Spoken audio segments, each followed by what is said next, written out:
Hello again, everyone, and welcome to another edition of Silver Bullion Television, SBTV. I'm your host, Patrick Vieira. As you can see, we're on location again today, and we have with us Mr. Bron Suchecki, who's flown all the way in from Australia. He's here today to talk to us about gold confiscation. Bron, thank you for being here today. It's a pleasure. Thanks for being here. Gold confiscation. How about we start with what's the definition of gold confiscation? Sure. Confiscation is probably not the correct word for what happened in the past around gold. It's actually expropriation.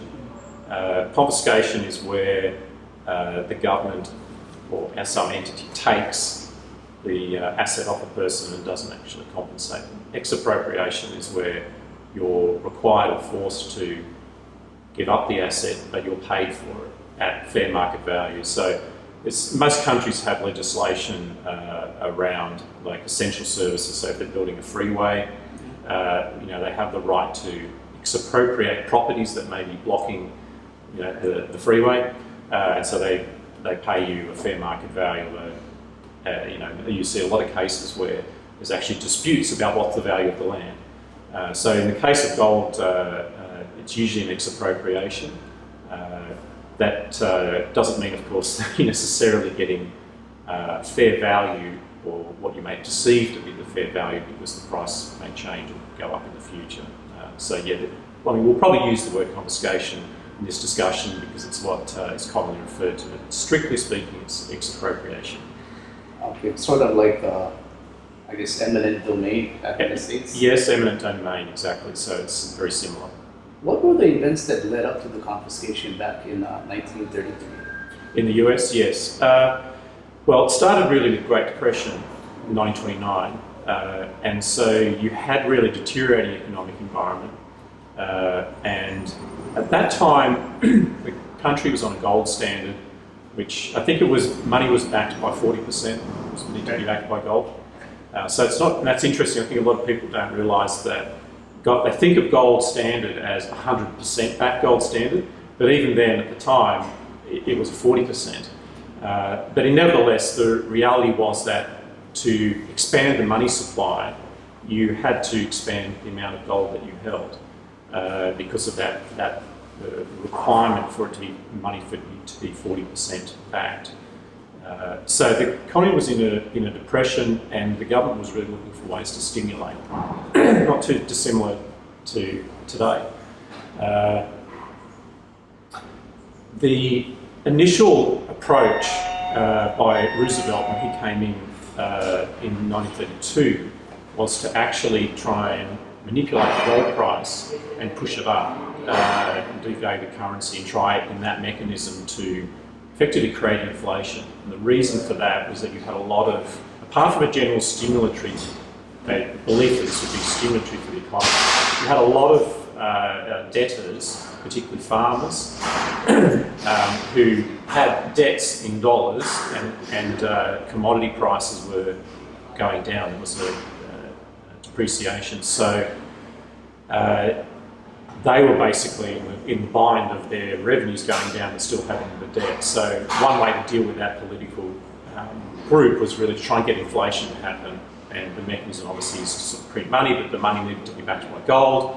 So initially the mechanism was to try and set and manipulate the gold price. And if you read the history, there are some historians actually say that Roosevelt was almost making up the gold price with the Treasury and team, saying, let's make it this today. And he had advisors saying, if you do this, you will turn it around. But what happened is that they were doing this, trying to play and manipulate the market to try and get inflation stoked and get the economy turning around, but it never worked. And that's what sort of forced the hand, I suppose, in a way, or got them to think, well, we need to be a lot more aggressive. And so that was, okay, we need to actually get all of the gold stocks in to our control, and then he did a revaluation or a depreciation of currency. Very next day, I think it was, right? That's right. Well, that was, yeah. Okay. Good old USA. If confiscation were to happen today, how do you think it would look like? Well, today you've got to look at why they would want to do it, and I suppose the question is it realistic? I mean, it's a possibility. The thing is that these days, governments have a lot more mechanisms within which to try and help the economy, or manipulate or stimulate, or tinker around to fix whatever they perceive the problem to be, if the economy is in a depressive sort of state. So you've seen that with QE. There's many different mechanisms with changing of interest rates and printing of money and money supply that governments can exercise, and interventions in all sorts of markets. So I think the chance of a confiscation of gold purely to deal with a depressed economic environment is highly unlikely. And also considering that the amount of gold relative to other asset values, the money supply, is very low. So you go through a lot of pain, because obviously governments would be aware that this is going to be very controversial, and they've got a lot of resistance to it, not just from the mining industry and all of the associated industries around precious metals, but also from individuals. And they'll be like, well, what's the benefit? I mean, how much money or value will we get from the gold relative to what we can do with all our existing mechanisms? So I think that's highly unlikely. The more likely scenario is a world war type situation. And the reasoning there is that countries that are at war, or even that are allies, still don't necessarily trust themselves in that pressured environment around the value of the fiat currency, the money that's just says to be worth something. So, currencies require somewhat stable international relations and economic trade to occur. So within a country, you can mandate, but outside of a country, someone trying to bring or import goods or export goods, the other country's like, well, I'm giving you something of value, like what's the paper money? Now, at the moment, they will take the paper money and they maybe do foreign currency conversions and so forth, but that exists because there is a stable economic situation and there is international trade both ways, and so people know that even if they're a Singaporean company and they're dealing with Australia, they don't need Australian dollars, but they know they can get converted into Singapore dollars easily. And, in a war situation or a situation where you've got a real problems going on internationally, the question naturally to be raised is, well, wait a minute, what can I do with these Australian dollars and are they worth anything? And in that case, the only way to do a transaction with your, even your ally, to buy a warship or some, guns and whatnot, is they'll want hard assets, either corresponding trade in something else or in this case gold. So the motivation there is for the war effort, we need physical gold to be able to transact. So in those situations, and that's probably the chance of the war is unlikely, the probability of gold becoming restricted in war is highly likely. So the mechanism by which they would do that depends on the country. In the case of like the US, they'd have to draft a legislation, put a law into place. In the case of Australia, which I've written about in the past, there's actually already a law on the books, it's just suspended. So that could be a lot easier mechanism by which to do it. And it would be a form of an expropriation and would be a just compensation at that market value. But in those situations, in such a desperate situation that a government is looking to take an asset like that off people, you would think that the fiat currency that you've just been given is probably going to be losing value. Yeah, right. I'd have to agree on that point also. But outside of war, gold confiscation, improbable, but not impossible. Yeah. What is one way for a person to have a defense against gold confiscation? Okay,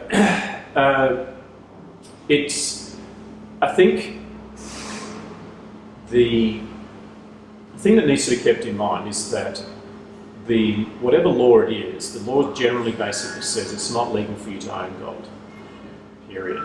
Now, the question comes in is when people are drafting that law is how they draft it and whether they are drafting it with any sort of understanding of the precious metal markets. The situation is unlikely to be that if a government at senior levels is deciding to do this, that they're going to go to the industry and consult with, how does the industry work? Where's all the gold? How should we draft the legislation? Because they know it's going to sneak out, that the word will get out, and then people will start looking to withdraw and secrete metal and hide it. So it's something that bureaucrats, and at a very high level, whoever's drafting, it's not something that's going to be widely consultative. So the drafting is going to be really with non-experts. And so it's possible that the way that it's drafted will have loopholes. No matter that, it will say that you must hand over the gold. So it does leave the individual with a personal issue about no matter what they've done, they still technically, even if it's buried in the ground or they have it in whatever mechanism, that they probably are breaking the law if they don't hand over the gold wherever it is. Now, when I was talking to some clients about this issue, clients look at offshore storage as a way, not as a permanent defence, but one client described it to me as a delaying mechanism, okay, and a plausible deniability, he called it, or plausible delayability. So he wants to be able to say to the government, yes, okay, I wish to, I'm not going to break the law, but it's all the way over here in this country, and I've got to contact them, and the phone, I can't get in contact with them, and they're not returning my call because they're so busy because everyone's contacting them, and I'm doing my best efforts to get my gold, to give it to you, and my patriotic duty. So his way of explaining that was that offshore for him was a key component of that, because obviously if it's onshore, and this is the key issue, obviously onshore, there's no doubt that unless you store it physically in your home, of which no one knows about, and therefore that means that you bought it from a coin dealer for cash, not with a bank transfer, because in this situation you can imagine the government will say to the IRS and to the banking system, through 1099s and all sorts of other paperwork, let's find out who had gold. Okay. So you may be able to get away with saying, okay, I bought it in cash, there's no records of it, I accumulated it over a period of time, and it's buried in the backyard and no one knows about it. Okay, you're probably okay. For anyone else that holds metal in a professional storage in the US or in the country that has put the confiscation order in place, the government's probably just going to go straight to the depository, the warehouse operator, whoever's holding the gold, and say, okay, that's worth $100 million, here's $100 million, give us the gold, and you give the $100 million to all your clients. It's nice and convenient. We don't actually have to knock on doors. So offshore is really the only way to protect yourself against that instantaneous, because that would be instantaneous. The government would most likely contact all the major depositories and say, next day the law's in place, ring them up and say, all your gold's frozen, we're confiscating it, you must deliver it to us, and we will send you the money to pass on to your investors. So that's instant. You have no delay, you have no protections, no way to call up and ask for the delivery and try and put it in the backyard, it's too late. So offshore is a really key initial step if you're worried about this issue.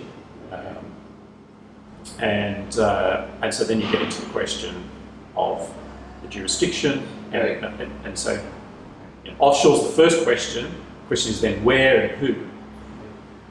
So on the where, it probably, you can go to the major countries that are currently used, which is Switzerland, which is Singapore, and Australia. Perth has a big operation there.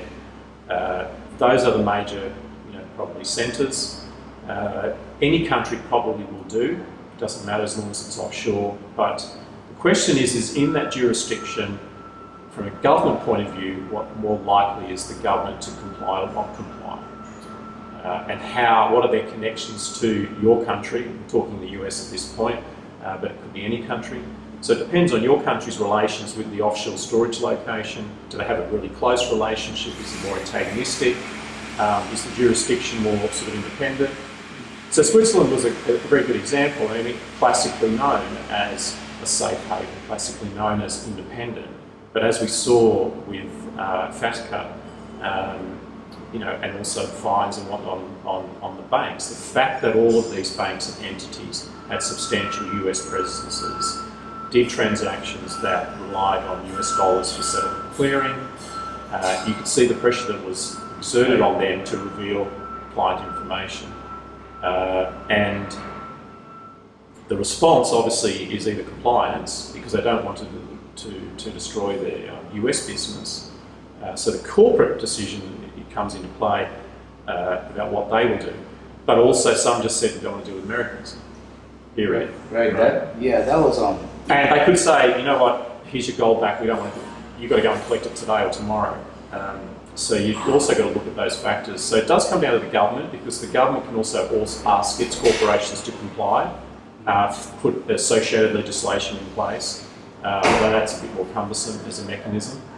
And so then we lead to the next question, is the entity, because the company itself is also the factor. So even if the government is not looking to cooperate or help make it easy for the other government to confiscate the metal, the corporate entity, if they have substantial presence in that other country and the government of that country is saying, if you don't comply or get all your clients' gold and give it to us, or identify all of your clients who are of our country and then send the gold to us, we will shut down all your US operations and close your banking facilities and so forth. Obviously that corporate entity, they're going to be sitting there literally, because they're profit-seeking entities. Okay, how much money do I make from my gold precious metal business in this country? How much money do I make from my US operations? There's something you do have to look at when you're dealing with these entities that you're storing your metal with is, well, what's the extent of their businesses? How likely are they wish to defend that business compared to other parts of their operation? So yeah, it's not just a simple thing as going offshore. So I guess one thing that might be helpful is, let's say when you're looking for a different jurisdiction, it may be a good idea that, let's say, the vault in that jurisdiction is not owned in any way or registered as a US company in any way. Yeah. And then also it's even just that you're dealing with non-bank storage as well. Because even a bank that maybe doesn't have substantial US presence, it's likely using foreign currency and doing transactions in US dollars.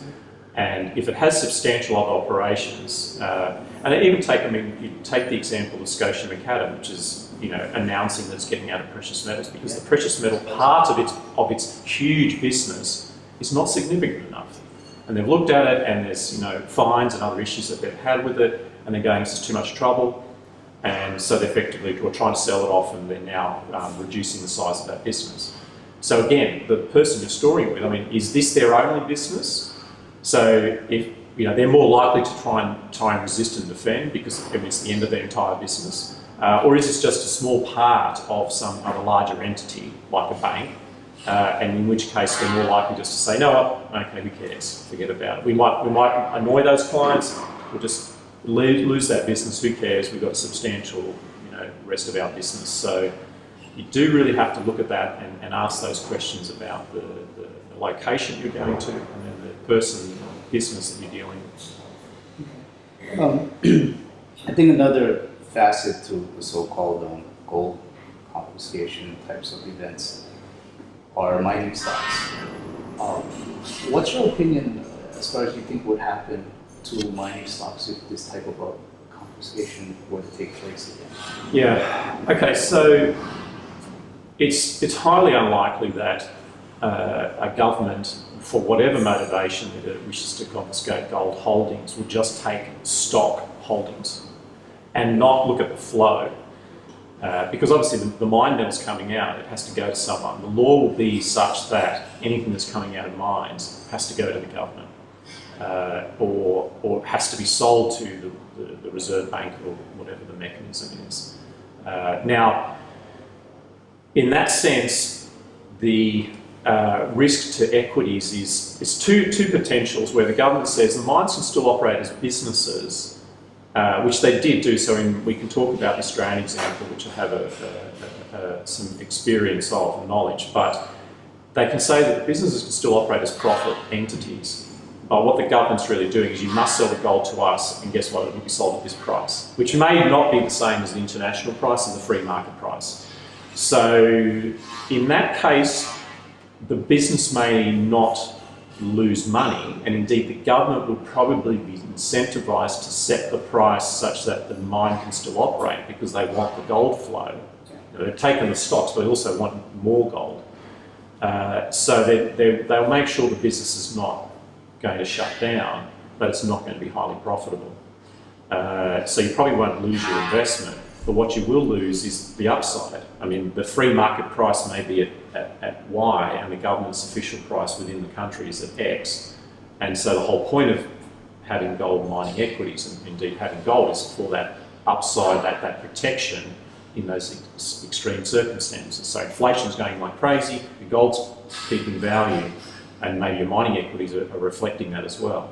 So yes, it's certainly mining equities may not, you may not lose your investment, but you're not going to get the upside for it. Just becomes a business. The other potential way that a government could go is to nationalise. Okay, again, it's an expropriation. What will you get as a market value for the shares? And okay, maybe a current market value, but then again, you don't have any upside. You just literally don't have any exposure to precious metals now because the government's effectively taking the mine off you, just like they're taking the gold off you, and just paid you for it. So the equities are not a real protection in this scenario. The protection mechanism, we'll call it a loophole, but in pretty much all of the legislations, in the US it was the same, in Australia and I'm sure in many other countries, usually industrial uses of precious metals are exempted. So the government is not going to take gold out of cell phone manufacturers, gold needed for industrial processes and catalytic, all sorts of operations, and also jewellery is generally exempted. So manufacturing jewellers will still be able to hold their stocks. Jewellery is a potential protection, and there are a lot of dealers selling 24-carat jewellery. Yes. I think, and that's also jewellery that you can wear so that you can, say, leave the country without, trying to carry a bag full of holdable coins is likely to get taken. Okay. Considered suspicious. If you're just wearing a lot of jewellery, possibly not. The other reasoning is that yes, it's a confiscation protection mechanism. I don't know, it's an interesting situation because I don't think the governments would be so desperate as to want to confiscate jewellery because there's the whole sort of sentimental value. And it's one thing in the public impact to say we're confiscating bullion. Now, bullion is not like, it's not like 50% of the public hold bars and coins. Right? It's still a niche activity. So the general population are going to go, oh yeah, so what? Doesn't affect me. Oh, and the gold buyers are complaining, who cares? It's for the good of the country, how it will be pitched. So, but to go and say, jewellery, you're not allowed to own jewellery, that's going to impact a lot of people. And so there's going to be a lot of pushback. So I don't think governments will look to confiscate jewellery, and therefore jewellery manufacturers will be probably still have a business, although they'll probably be a lot more supervised, because obviously their potential where they could be sort of used as channels within which to either, because they can get gold and then maybe surreptitiously hand out bars and coins. It does raise an interesting question in terms of the protection as to, and this is something that I was talking to one client about, and he, and obviously this is a high net worth individual, he said, okay, well that's interesting if the industrial uses are exempt. So what he ended up doing was buying a jewellery business. Yeah. And effectively, I believe he sold his personal holdings, and his personal gold investment was then the jewellery in the gold in the business. So he still had the price exposure, And obviously, if the government comes around and says we're confiscating gold in bar form, he would have had to hand it over. But he said, "Oh no, I'm running a business." And it's a legitimate business. We've run a business, but his gold exposure, and obviously, you know, inflation impacts or whatever, the value of the gold in the business is going up, and that's his personal stash. And then maybe after confiscation is repealed, he can obviously sell the business or just get the jewellery out and convert it back to bullion. So now that's obviously not something that, you know, the average person can do, but it's just an example of the subtleties that will come into play when, if any confiscation is put into place. There will likely be gaps because legislators are not that well known for really picking up all the subtleties in any industry. So yeah, that is another option. Okay, so I guess his investment became an inventory, so that was how he'd be able to skirt around it a bit legally too. Yeah, legally, there's nothing illegal, and he's buying the business, hopefully making money for him in the meantime as protection for him. Show this part 4 of the Banking Act of 1959. What were the events or the context that led to it being put into law? Okay, yeah. It's an interesting example. I wrote about this in 2008, and probably the first person to really identify this, and wasn't necessarily any great research of mine that I came across this, but what happened is that when I was at the Perth Mint, we used to have clients ask quite frequently about confiscation. And one client asked, because everyone knows about the US situation, he said, what was the situation in Australia? And we said, actually, we don't know. And it was really hard to find anything on the status of the gold industry and when and it was and wasn't illegal to hold gold in Australia. And so what we did is we actually just contacted the Reserve Bank of Australia and said, look, what happened? The US went off the gold standard in the 70s. When did Australia do it? And so they went into their archives and they sent us a document which I put onto my blog, transposed onto my blog. And that had some interesting history. So in the case of Australia, they went off the gold standard with the UK in the First World War and then came back onto it in 1925. And so it was, gold was circulating as money. It was okay to own gold privately. And then 1933, when the US made it illegal to hold gold, Australia didn't do the same. It was still okay to hold gold in Australia. So I think people maybe perceive that because the US went off it, everyone else did it. Every country had a different situation. Now what changed was the war. So in 1939, Australia, obviously against the war scenario that we talked about earlier, they said, look, we need all this gold as reserves and for the war effort. So then it became illegal to hold gold, and all the mining of gold had to go to the Reserve Bank, and that was all part of the war effort. So that was the instigation at that point. And then obviously post-war, and I think this probably, I would suspect that if you looked at any other country, you would find that all countries pretty much made gold legal to own during the war period. And then it's the case of after the war whether the country took the restrictions off or kept them on. In Australia's case, they kept them on. And the mechanism at that point, the way that it operated up until 1975 in Australia, which was a bit later than when the US changed a year later, which is 74 if I remember correctly. Maybe I think it's December 74 in the US and December 75 in Australia, possibly. Yeah, that would have been... when it became okay to own gold again. But in Australia's case, the mechanism was that the mines had to send it to the refinery and that they had to hand the gold over to the government. So the particular drafting in the Australian legislation is you must hand over any gold that comes into your possession within a month to the Reserve Bank. So this 1 month sort of time period. I'm not sure why it was drafted that way.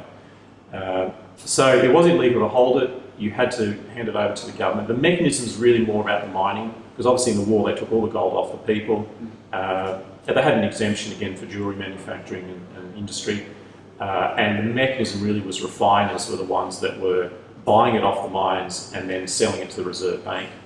And then in the 50s and 60s, as the US debt level started to rise and the international gold price started to diverge from the fixed Bretton Woods price. What happened in Australia was that came to this sort of funny situation where there was a Gold Producers Association that was formed, and the gold was sent to the refineries, and then the Producers Association would sell it on international markets. The government would pay the official price, and the premium, the miners still got that extra international premium. Because the government at that point wasn't really interested in accumulating gold reserves.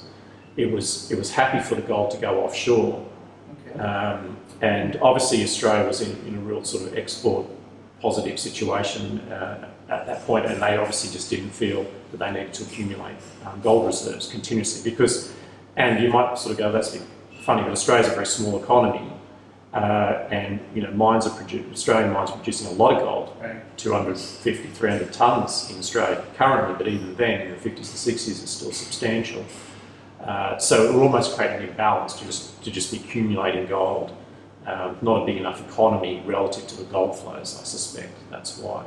So gold was really basically effectively in a semi-free market from the mining company's point of view. They were able to sell it, get the international premium, but within the country it was still illegal to hold it personally. So that's a different situation to what existed in the US. And then in Australia's case, which is interesting, what happened is they suspended it.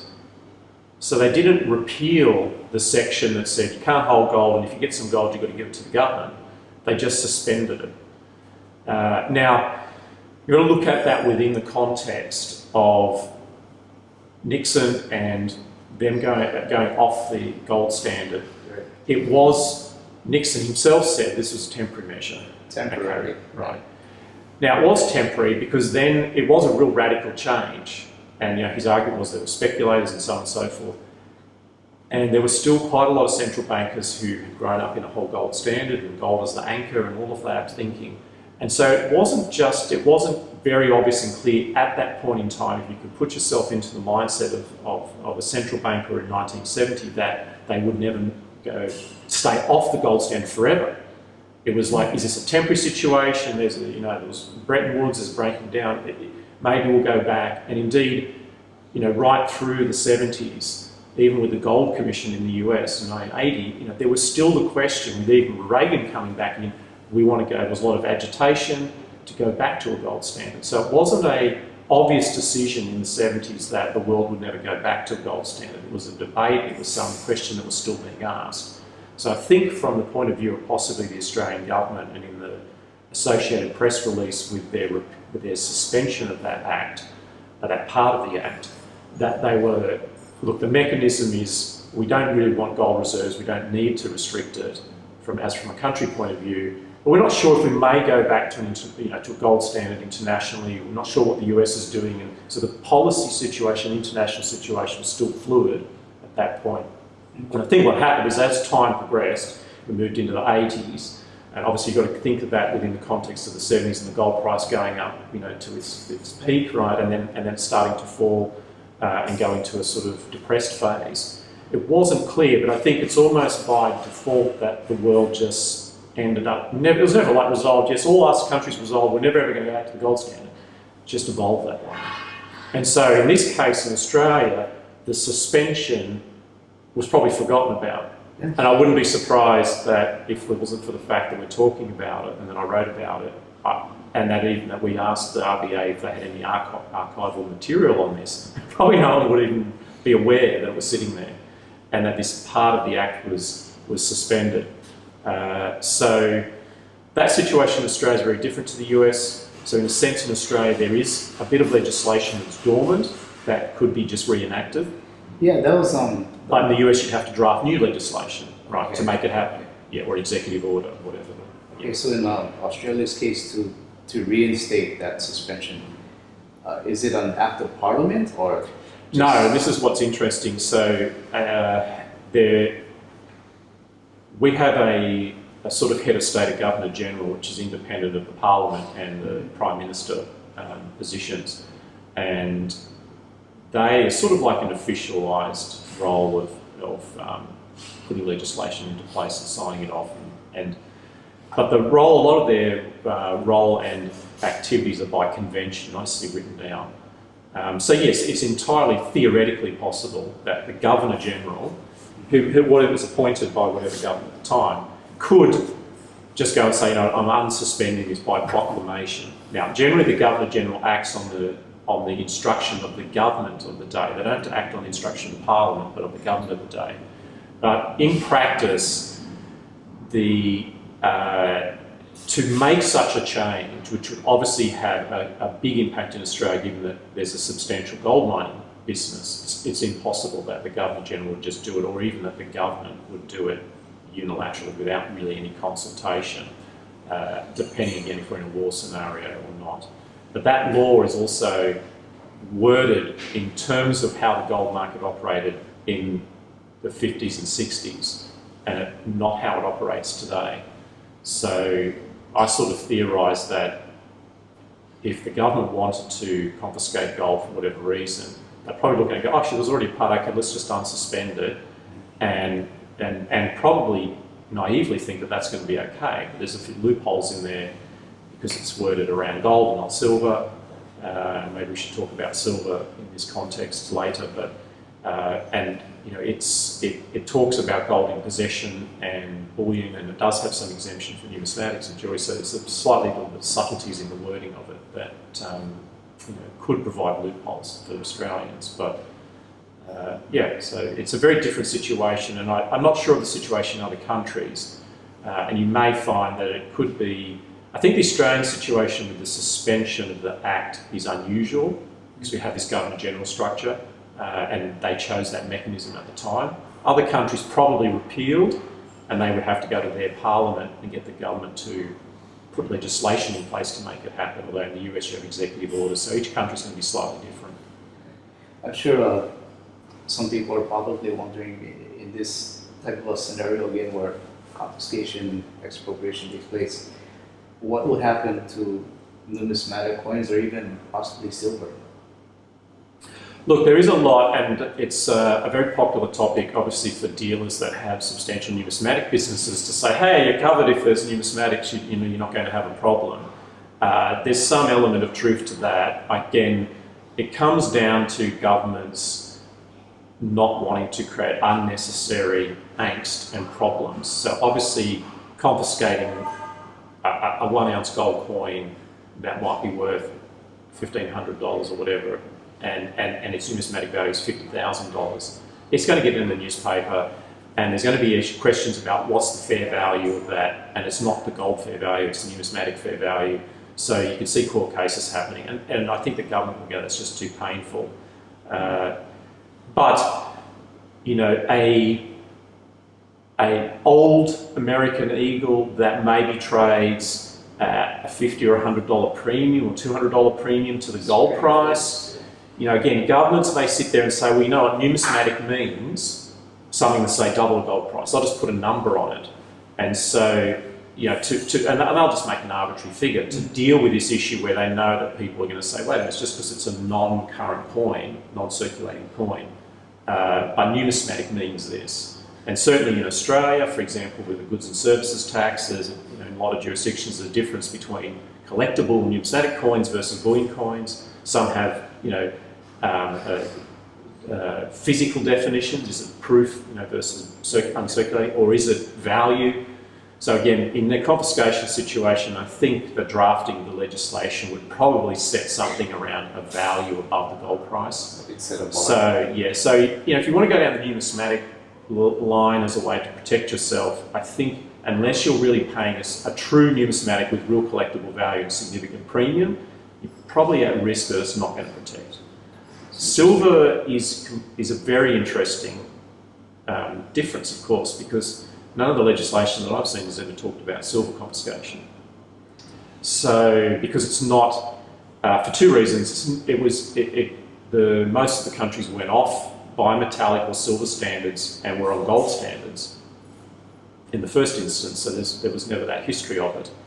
And the second reason is that silver, for the purposes of, say, war and using it literally to ship, you know, the physical metal overseas to get your battleship that you're buying off the whatever government to defend your country. I mean, silver's huge and bulky, you know. that's why international trade was using gold as the mechanism. It's so value compact. So there isn't likely to be that monetary value reason to confiscate silver. I have seen someone else counter-argue that silver is going to have such important industrial uses, and now this is maybe not in an economic depression scenario, but in a war scenario, that they might confiscate the gold in a war scenario because they need it for industrial purposes. But then I think, to be honest, the war situation, they're probably going to be expropriating all sorts of things. And you're going to be conscripted, and a whole heap of stuff's going to happen. So, you know, I don't think anything will protect you in that situation apart from burying you in the ground. Because the point of the war is you're saying, I want to hold this asset after the disturbance. So, yeah. So I think silver is something that's worth looking at if you're worried about confiscation because the government will do it for economic reasons, not war reasons. It certainly is most likely to be excluded or not picked up.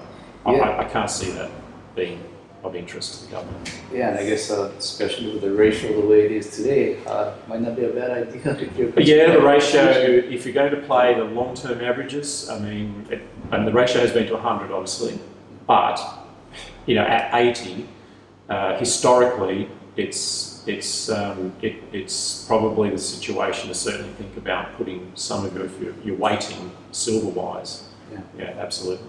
Okay. Could you tell us a bit about Section 115 of the Australian Constitution and coin legal tender? The legal tender issue, yeah. Okay, so this is an interesting thing when I was doing a bit of research on this topic. I mean, all countries, that section you're referring to is Australia's version, but all countries have something in their laws around legal tender to be able to recall legal tender, be it banknotes or coins.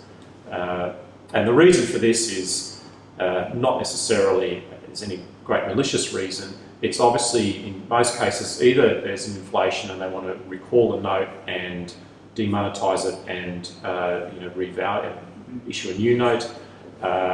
In the case of, in a lot of cases, countries have demonetised or recalled small notes and turned them into coins. So in Australia, you have a dollar coin, not a dollar note. There used to be a dollar note and they switched to a coins. And also there may be counterfeiting, something may be compromised in that currency. And so the government's, okay, we're going to recall all those notes, those versions of notes, we're going to issue a new, more secure banknote. So every country has that mechanism in, and you saw most recently in India, where was a wholesale sort of recall and conversion of notes. The interesting thing about that is that is a confiscation or expropriation mechanism.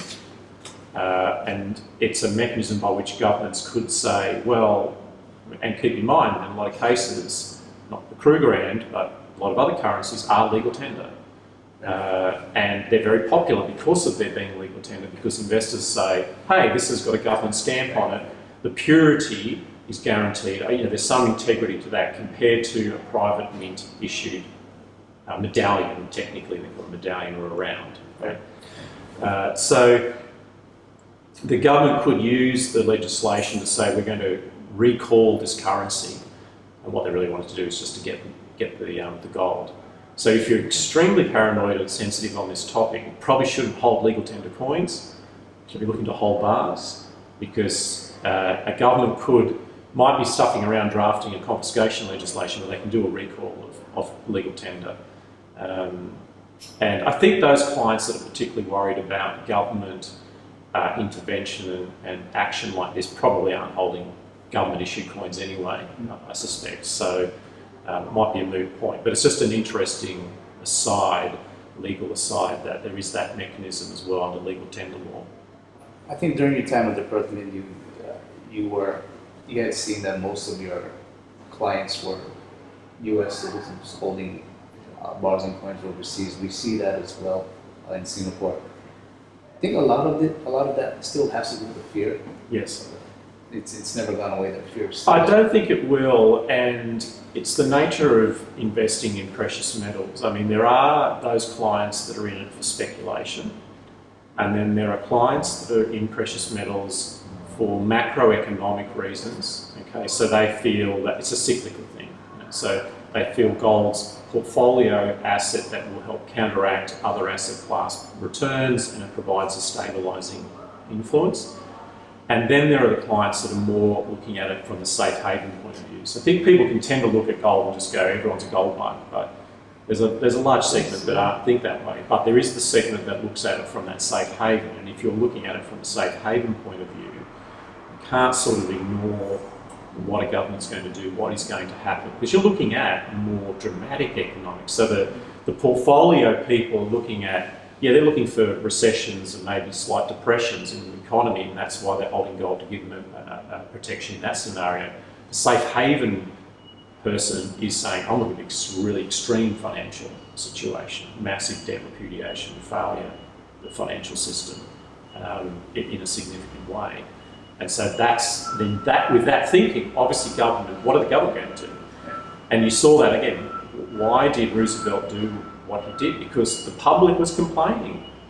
Prices are falling, farmers were going bankrupt because they had the public were clamouring for solutions. Now that's a whole separate issue about whether the government can solve problems in such a complex economy. Is it possible for sort of one person to sort of, I'm going to set this interest rate and magically that solves all economic issues? I mean, that's a whole other issue, but that the average person doesn't think about how practical that really is. They want to have someone tell them that they can fix the problem. I'm hurting, fix it for me, and I elected you. That's how a lot of people think. And the answer of saying, look, the economy is a complex situation, no one person can actually fix it, and sometimes excesses have to be just worked through, is not an answer most people want to hear.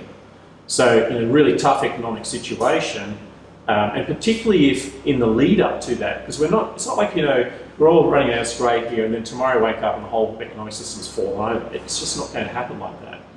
And I used to have this conversation with a lot of clients, which they would come to me and they'd say, should I be buying unallocated, should I be buying allocated, what should I do? And I said to them, well look, it's not going, like something like that is not going to happen overnight. You will see signs of the system breaking down. So I said you can stage it where you could hold unallocated and then you could switch to allocated when something's getting a bit more shaky, and then you could take physical delivery when it gets really bad. So things will progress in a general fashion. They might start accelerating, but as we get down into that scenario where things are starting to really break down, obviously the gold price is going to be going up. And if the public perceive that there are all these people getting rich off precious metals, and then they're all hurting, if a government comes around and says, let's confiscate gold, okay, you have to think about that as a factor in those extreme circumstances, because most people are going to go, yeah, let's get those rich bastards who've made all that money, off precious metals.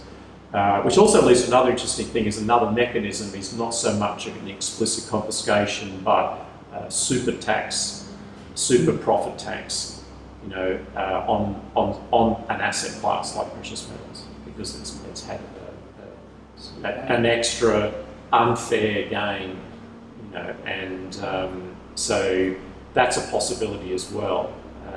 But that doesn't obviously deal with people that have got gold sort of privately held.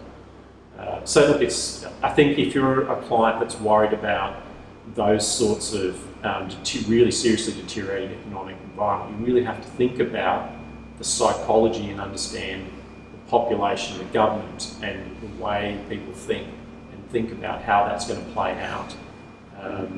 It's not just a simple case of I'll put offshore and I'll be okay. Well, Bron, that was a lot of good points that you brought out. It's not just the everyday price movement of gold and silver, it's also the surrounding aspects such as confiscation. Where can our viewers find more about your work and your opinions? Okay, the analysis that I did in 2008, it's on my personal blog, which is just goldchat.blogspot.com. And there's a little hyperlink to it right in the top left-hand corner because it's the most popular article. Yeah, and I've written on many different topics. But that one is my highest ranking because it's such a a perennial concern of precious metal investors. You don't think much about it until you really know more about it, and then you start to expand. What is this confiscation? What more should I know about it? And we appreciate the research that you put into it. Yeah. And you've definitely enlightened me, and I'm sure enlightened the viewers as well. But we do thank you for your time for No being problem. here, and we hope to see you again Yes, soon. sure. Yeah. Yeah. Thank you. Yeah, thank you. That was Bron Suchecki, precious metals consultant from www.goldchat.blogspot.com, sharing his views on gold confiscation. If you like this video, please hit the like button and subscribe to the SBTV channel to be updated on new content.